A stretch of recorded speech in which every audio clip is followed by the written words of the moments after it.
ఎన్నికల ప్రక్రియ పవిత్రంగా సాగాలని సుప్రీంకోర్టు పేర్కొంది. ఈ విషయాన్ని కేంద్ర ఎన్నికల సంఘానికి తెలియజేసింది. స్వేచ్ఛగా న్యాయబద్ధంగా ఎన్నికలు జరగడానికి తీసుకున్న చర్యలను వివరించాలని సుప్రీంకోర్టు ఇవాళ ఎన్నికల సంఘాన్ని కోరింది. బీఆర్ఎస్ అధినేత కేసీఆర్ తెలంగాణ భవన్ కు చేరుకున్నారు. భవన్ ప్రాంగణంలో ఉన్న తెలంగాణ తల్లి విగ్రహానికి కేసీఆర్ పూలమాలలు వేశారు.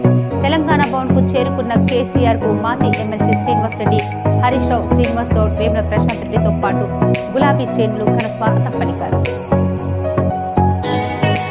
లయన్స్ క్లబ్ బాన్స్వాడ ఆధ్వర్యంలో grace cancer foundation, PMP RMP association సౌజన్యంతో పట్టణంలోని యశోద ఆసుపత్రిలో మెగా వైద్య శిబిరం నిర్వహించారు.